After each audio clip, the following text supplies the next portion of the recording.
নমস্কাৰ মই আপিল ৰহমান আৰু স্বাগতম জনাইছোঁ এই ইউটিউব চেনেললৈ। আজি আমি পঢ়িম ক্লাছ 7ৰ ইংৰাজী পাঠ্যপুথিৰ যিটো লেসন 5 আছে দ্য ডেফোডিলছ। ইয়াৰ যি এক্টিভিটিছত প্ৰশ্ন দিয়া আছে সকলোখিনিৰ সমাধান কৰিম। সো তোমালোকৰ এটাই কাম, জাষ্ট ভিডিঅ'টো লাইক কৰি দিবা আৰু চেনেলটো যদি সাবস্ক্ৰাইব কৰা নাই সাবস্ক্ৰাইবটো কৰি ল'বা। সো বলা আমি ভিডিঅ'টো আৰম্ভ কৰোঁ। এক্টিভিটিছৰ 1 নম্বৰ প্ৰশ্ন দিছে যে did you understand the theme of the poem, discuss with your teacher the following questions orally, then write the answer in your exercise book. So a number প্রশ্নটো দিছে যে read the first stanza, then find the answer to the following questions. আৰু দিছে যে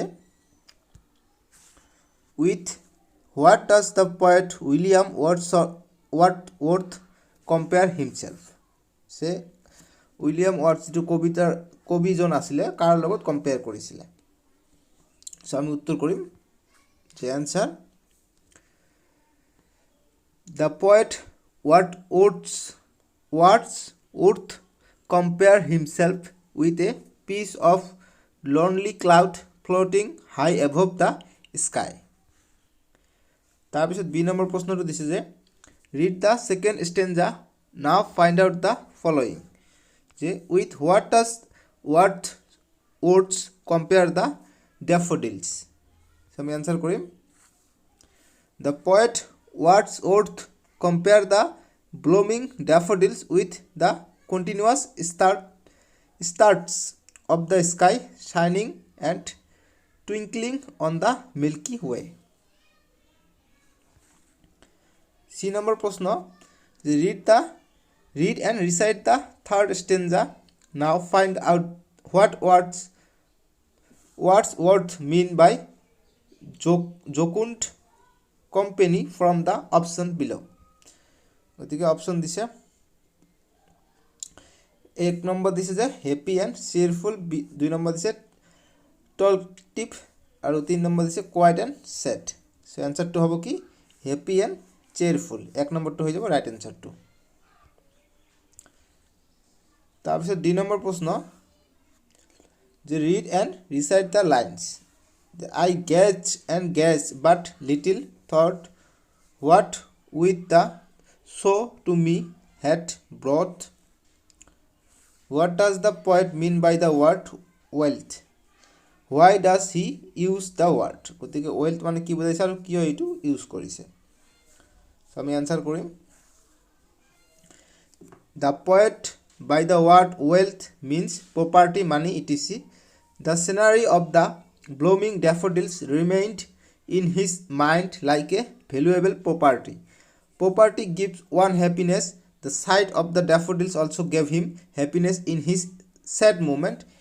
So he used the word here. 2 number প্রশ্ন দিছে যে choose the correct option in each of the following questions. এই নম্বরটা দিছে 2 রে যে the poet compares himself to a piece of lonely cloud, 2 number a host of golden daffodil, 3 number a lake আর 4 number the tree. গতিকে 1 নম্বরটা হয়ে যাবে right answer a piece of lonely cloud. এইটো পয়েট কম্পেয়ার কৰিছিল নিজৰ মাজত। B number question যে while wandering alone the poet saw a crowd of people, clouds floating over vales and hills, 3 number a host golden daffodils আর 4 number a lake। 3 নম্বরটা হয়ে যাবে right answer a host golden daffodils। তারপর সি নম্বর প্রশ্ন the poet compares the daffodils to a lonely cloud, 2 number a lake, 3 number the stars in the milky way और 4 number a boy। सो 3 নম্বরটা হয়ে যাবে right answer the stars in the milky way. তারপিছত 2 number প্রশ্ন যে the jocund company refer to is the company of dash. গতিকে jocund company বুলি কৈছে। গতিকে 1 নম্বরটা দিছে ড্যাফোডিলস নে the sparkling waves of lake, 3 নম্বর দিছে the dancing daffodils and the wave of lake, 4 number the stars on the milky way। গতিকে answer 1 হয়ে যাব রাইট আনসার দ্য ড্যাফোডিলস। তাৰ পিছত ই নম্বৰ প্ৰশ্নটো দিছে যে the inward eye of the poet is the poet's এক নম্বৰ দিছে ভেকেন্ট মুড, 2 নম্বৰ দিছে থটফুল মুড, 3 নম্বৰ দিছে ইমাজিনেশ্যন আৰু 4 নম্বৰ দিছে ব্লিছ অফ সলিটিউড। সো গতিকে 3 নম্বৰটো হৈ যাব ইমাজিনেশ্যন হৈ যাব ইয়াৰ ৰাইট এনসাৰ। তাৰপিছত নেক্সট আমি চাম 3 নম্বৰ প্ৰশ্নবিলাক দিছে যে read the poem and match the following, match কৰাব কৈছে আমাক। সো প্ৰথমত যদি দিছে যে দ্য ৱেভ, তাৰ লগত দিছে fill with pleasure and dance with the daffodils. So গতিকে ইয়াৰ আমি ডাইৰেক্ট এনসাৰটো কৰোঁ। যেটো দিছে আমাক এনসাৰ দ্য ৱেভছ, এইটো মিলিব তোমালোকৰ এইটোৰ লগত যে ডান্স বিসাইড দ্য ডেফোডিলছ, ঠিক আছে, এইটো মিলিব ডান্স বিসাইড দ্য ডেফোডিল, 2 নম্বৰটোৰ লগত মিলিব। তাৰপিছত যেটো দিছে দ্য পয়েট, এইটো মিলিব দ্য পয়েট শ' এ হোষ্ট অফ গোল্ডেন ডেফোডিলছ। সো গতিকে এইটোৰ লগত মিলিব, দ্য পয়েট মিলিব এইটোৰ লগত। তাৰপিছত এই ক্লাউড দিছে, এইটো মিলিব floated over valleys and hills, ঠিক আছে, এইটো মিলিব 4 নম্বৰটোৰ লগত। আৰু যে লাষ্টত দিছে দ্য ডেফোডিলছ, যে ডেফোডিলছ দিছে 4 নম্বৰটো, গতিকে এইটো মিলিব stressed in a never ending link, LINE, C হৈ আছে ইয়াত ই হ'ব, ঠিক আছে, LINE লিংক। তাৰপিছত যেটো দিছে যে দ্য পয়েটছ হাৰ্ট, এইটো মিলিব filled with pleasure and dance with ডেফোডিলছ।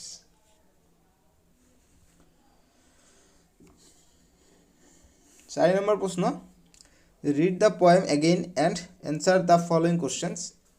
এই নম্বৰটো দিছে যে find a word in stanza 1 that means to roam about. So গতিকে ৱাৰ্ডটো হ'ব ৱাণ্ডাৰ্ড অব্লিক ৱাণ্ডাৰ, যিকোনো এটা দিলে হৈ যাব, ঠিক আছে। তাৰপিছত বি নম্বৰটো চাম। বি নম্বৰ প্ৰশ্নটো দিছে যে find out what OER means how will you write the actual word. So আমি লিখিম যে OER is equal to over, the actual word is over, ঠিক আছে। ই নম্বৰ যে find a word in stanza 2 which means a lake, গতিকে a bay, এইটো হৈ যাব লেক। ডি নম্বৰ যে what does the poet refer to when he say 10,000 আই চ, ঠিক আছে, ডি নম্বৰ যে 10,000 আই চ। সো গতিকে এনসাৰটো হ'ব the poet refers unnumbered when he say 10,000 I saw, যি নহওক এইটো ৰিফাৰ্ছ টু unnumbered।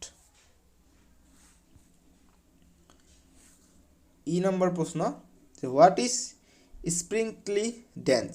সো আমি এনসাৰ কৰিম sprightly dance means dancing in glee. তাৰপিছত এফ নম্বৰ প্ৰশ্ন যে give another word is for glee and jocund. Answer কৰিম যে গ্লি মানে হেপী আৰু a feeling of great delight. G number যে what is outdid the sparkling waves. Answer কৰিম যে in outdid the sparkling waves, outdid means defeated the sparkling waves. H number প্ৰশ্ন যে give the opposite of the following word vacant, pleasure, bleach. So আমি answer কৰিম vacant যেটো আছে এইটো মানে হৈছে অপোজিট কৈছে, গতিকে vacant মানে খালি, ফুল মানে ভৰ্তি, pleasure মানে শান্তি দিয়া আৰু displeasure মানে অশান্তি, bleach আৰু sorrow দুখিত। তাৰপিছত 5 নম্বৰ প্ৰশ্ন দিছে যে a beautiful poem is meant to be recited, listen to the teacher reading to you the following pairs of word from the poem, then repeat the words after the teacher and practise the pronunciation of each word, this will help you recite the poem. দিছে আমাক কি, এটা আমাক পঢ়িব কৈছে, repeat কৰিব কৈছে। So wandered, wandered. Breathe, breathe. Shine, sing. Stretch, stress. তাৰপিছত day, day. So, show, show. Flesh, flesh. Heart, hunt. তাৰপিছত 6 নম্বৰ প্ৰশ্ন দিছে যে let's go back to the poem once more and note the following. কি দিছে যে the first line L1 of the poem end with cloud. প্ৰথম লাইনটো cloud দি শেষ হৈছে আৰু line 2 end with hills আৰু line 3 end with crowd আৰু line 4 end with daffodils. এতিয়া আমাক কৈছে যে note that cloud and crowd are pair of rhyme words. Also note that hills and daffodils are a pairs of rhyming words. Now make a list of the other rhyming words in the poem.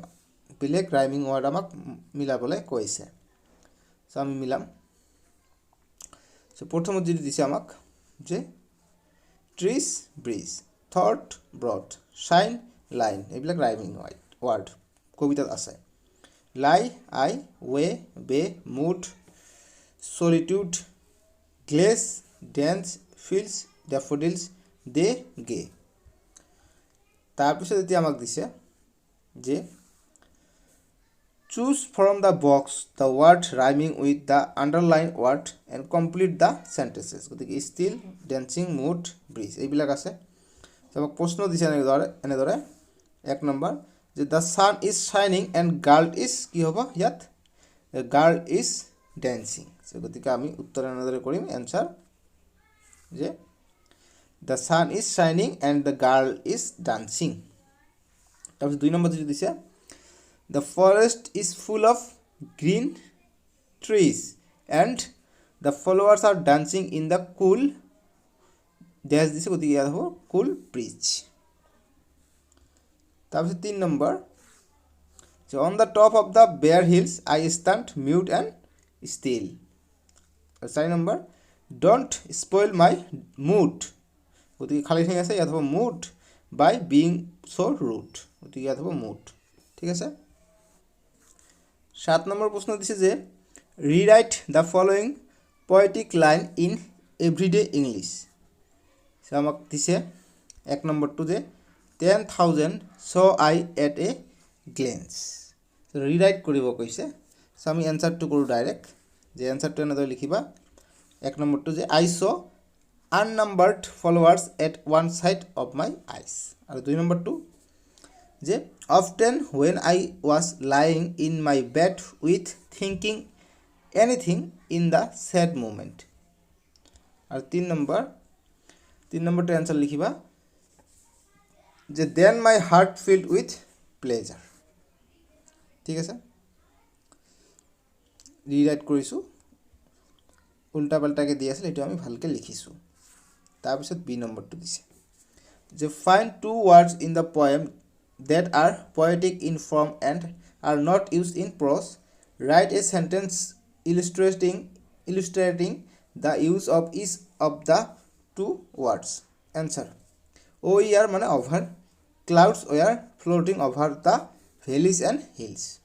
তাৰপিছত OFT এটো হ'ব often. Sentence বনাম যে he often come to this place.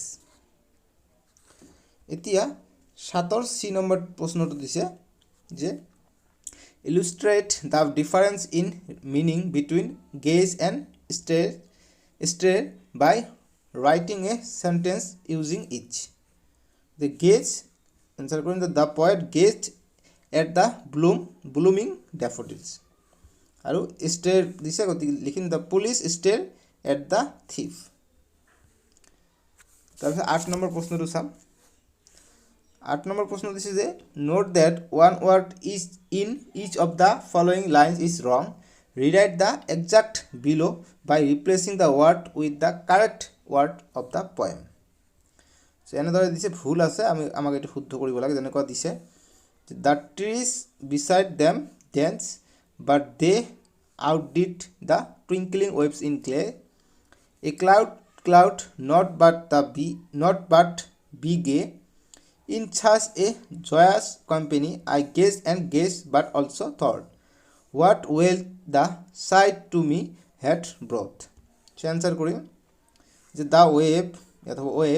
the wave beside them dance, but they did out the sparkling waves in the glare. A poet could not but be gay. In such a jocund company, I gazed and gazed, but little thought, what will the show to me had brought? এতে 9 নম্বর প্রশ্নটা দিছে যে your teacher will divide you into 4 or 8 groups. Each group work on stanza given to you. In your group, discuss the stanza given to you and write the main idea of the stanza in 2 or more sentences. Then collect all the pages and paste them on a chart paper along with the poem and rank the chart in the class. So answer korim stanza 1. The poet was wandering lonely like a piece of cloud floating high in the sky. Then he suddenly saw more blooming daffodils by the side of lake. The flowers were fluttering and dancing in breeze. Stanza 2 likhim, like the stars twinkling on the Milky Way, the flowers stretch along the side of the bay lake, bay to hoise lake, in a never ending line. The poet P-O-E-T, ঠিক আছে, এটু সি নহয়, এটু ই হব। Poet at one of his side saw unnumbered daffodils tossing their heads to and fro. 3 number, the waves beside the flowers were dancing, but the flowers defied the sparkling waves in dance. The poet could not become full of joy to see the joyful flowers. He gazed and thought, what wealth the flowers brought to him.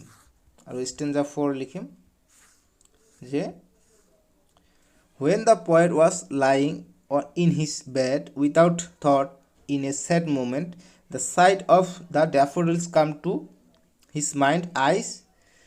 It was his joy and loneliness, and his heart filled with pleasure with the dance of the daffodils. এতিয়া 10 নম্বর প্রশ্নটো চাম আমি। 10 নম্বর প্রশ্নটো দিছে যে let's learn sum grammar.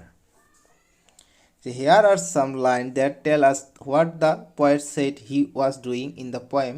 Working with your partner, fill in the blank space with the correct form of the word. গতিকে খালি ঠাই দিয়ে দিছে, খালি ঠাইবোৰ আমাক পুৰা কৰিব লাগে গ্ৰামাৰ দি। সো গতিকে আমি ইয়াৰ উত্তৰখিনি এনেদৰে কৰিম যে এনসাৰটো এনেদৰে লিখিবা যে one day poet William Wordsworth was wandering along a lake. All at once he saw a host of golden daffodils. The daffodils were dancing in breeze.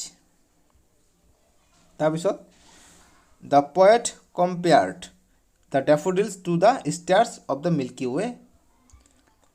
তাৰপিছত যে they stretch in a never ending line along the side of the lake. He noticed that the waves of the lake were also dancing joyfully. He enjoyed the scene very much. তাৰপিছত later in his sad moments, when the poet often recalled the scene, his heart filled with joy and began to dance with the daffodils. 11 number, read the poem carefully, pick out the words from each stanza that indicate or refer to some kind of action or work. In your exercise book, make a list of all the action words that you have picked out.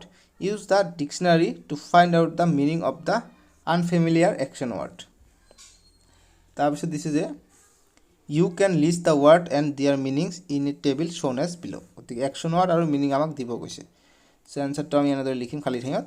প্ৰথমে লিখিম ওয়ান্ডাৰ মানে ঘূৰি ফুৰা, float মানে উপঙা বা উৰা, চ মানে দেখিছিল তাৰপিছত লিখিম যে ফ্লুটাৰিং মানে পাখি কবোৱা ডেন্সিং মানে নাচি থকা শাইন মানে পোহৰ দিয়া টুইঙ্কেল মানে তিৰিবিৰাই থকা তাৰপিছত স্ট্ৰেচ মানে হৈছে বিয়পি থকা টচিং মানে হৈছে লৰাই থকা আৰু আউটডিট মানে হৈছে চেয়াৰ পেলাইছিল 12 নম্বৰ প্ৰশ্ন দিছে যে the action words that you have listed refer to some kind of action or work done by the poet such words are called verbs write down some action word in column B that match with the noun in column A so গতি আমাক column A কিছুমান বস্তু দি আছে column B আমাক মিলাব লাগে গতিকে clouds floats golden daffodils blooms stars sparkle আৰু যদি দিছে sparkling waves এটো লিখিম dance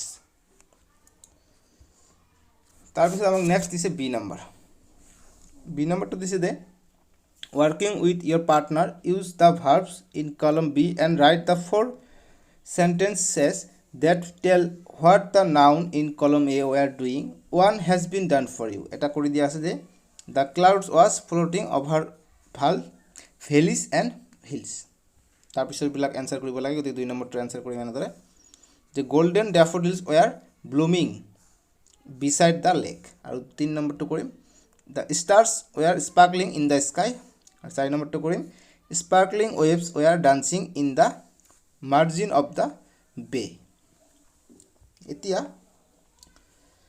13 নম্বৰ প্ৰশ্নটো দিছে যে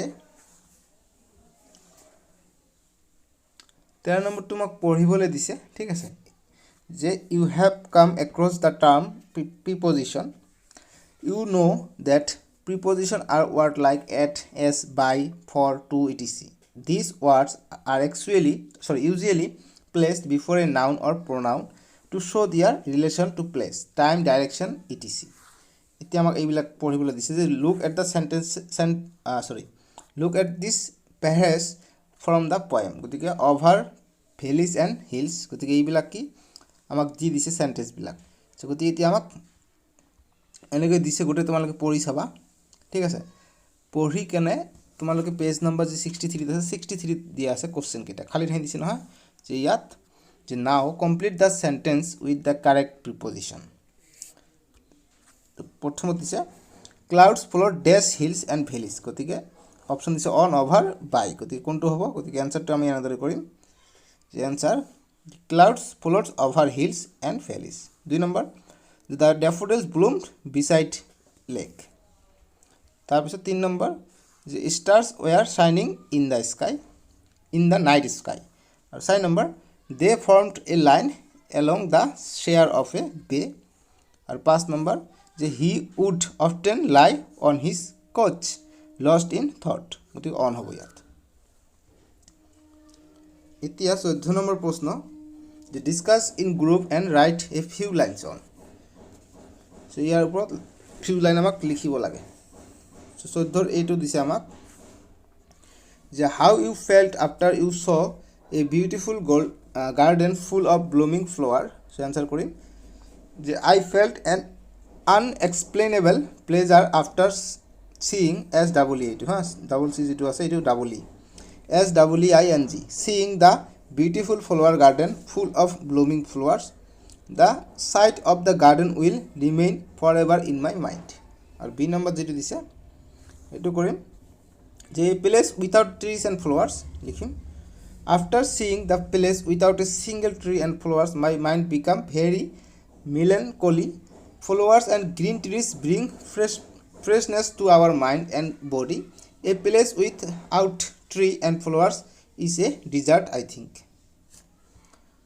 তারপর 15 নম্বরটো দিছে যে let's play a game দিছে sit in a circle your teacher will tell you a story after a few sentences he will stop narrating each student will continue to narrate the story from the point where the previous one has stopped each student will supposed to add 4 to 10 sentences you may add news character event description so on the one who come up with the maximum number of sentences will be the winner এটো নিজে কৰিব লাগিব তাৰপিছত B নম্বৰটো দিছে 15 B যে Now write the story in your own words. Give a suitable title. So আমি স্টোরিটো লিখিম যে the story of A happy man এনেদৰে লিখিম যে once upon a time there was a very powerful king in a country,